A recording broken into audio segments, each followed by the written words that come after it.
તો આવી રહ્યો છે બિહારનો ફેસલો. વલણો કહી રહ્યા છે કે બિહારમાં એનડીએની સરકાર બનવા જઈ રહી છે. પીસીઆરને કહીશ કે ઇલેક્શન કમિશનની સાઇટ અહીંયા પ્રોપર ડિસ્પ્લે કરે કે જેથી સમજી શકાય કે કયા પક્ષોની કેટલી બેઠકો મળી છે. સૌથી પહેલા વાત કરીશું આપણે બીજેપીની.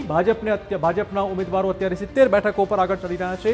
ત્યાર પછી વાત કરીશું સૌથી મોટા પક્ષ આરજેડીની, જેડીયુના પણ ઉમેદવારો 70 બેઠકો પર હાલમાં આગળ ચડી રહ્યા છે. રિજનલ જે પાર્ટી છે તેમને સારું પ્રદર્શન. આરજેડીની વાત કરીએ, આરજેડીના પણ 40 ઉમેદવારો ઇલેક્શન કમિશનની વેબસાઇટ પર આગળ ચાલી રહ્યા છે.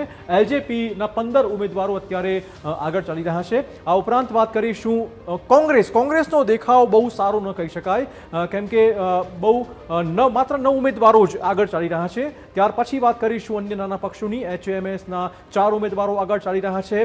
આ ઉપરાંત સીપીઆઈના પણ 4 ઉમેદવારો અત્યારે ઇલેક્શન રેસમાં આગળ ચાલી રહ્યા છે.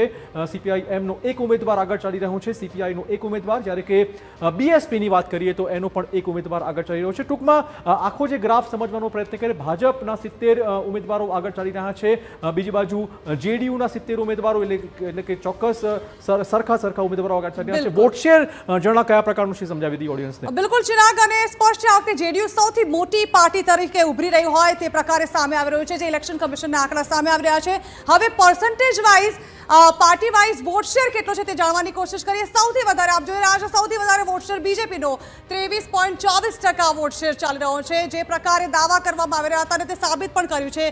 ત્યારબાદ વાત કરવામાં આવે જેડીયુની તો 18.16% વોટ શેર જેડીયુનો દેખાઈ રહ્યો છે. જેડીયુ વખતે ખૂબ જ સારું પ્રદર્શન કર્યું તેવું કહી શકાય.